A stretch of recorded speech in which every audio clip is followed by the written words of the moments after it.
Who is going to stand before the great white throne judgment right before the new heaven and new earth is made by God in under 3 minutes? Now, I'm going to read the verse that has to do with that in Revelation chapter 20 and verse 11.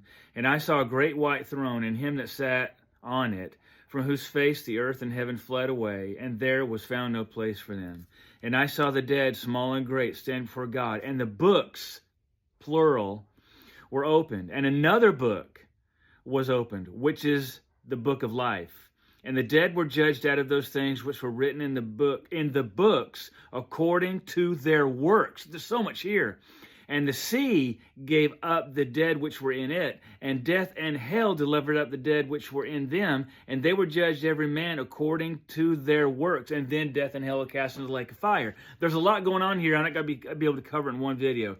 But at the great white throne, the people that are brought up to the judgment is those in the sea, and I believe those are the immortal beings, whether they're fallen angels that were just fallen angels, or fallen angels that took form of human flesh, or the byproduct of that, which was the Nephilim. I believe that's the sea.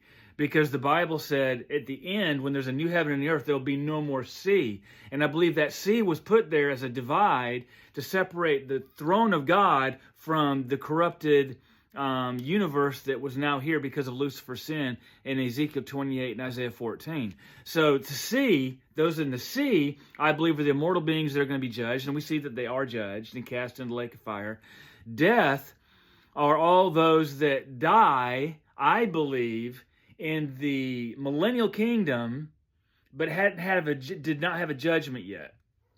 And hell is everybody that was in the hot part of Sheol. Of course, Abraham's bosom, paradise, was emptied when Jesus rose from the dead, and he took and emptied paradise in Sheol and took it to heaven. And that's when the captives were set free in the Old Testament.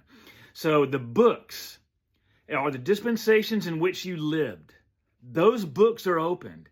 And if you lived in the Edenic dispensation, that one's open. The age of conscience, that one's open. The age of human government, that one's open. The age of the law, that one's opened. The age of the church, that one's opened. Whatever dispensation you lived in, those are the books, because you're judged according to your works in that dispensation.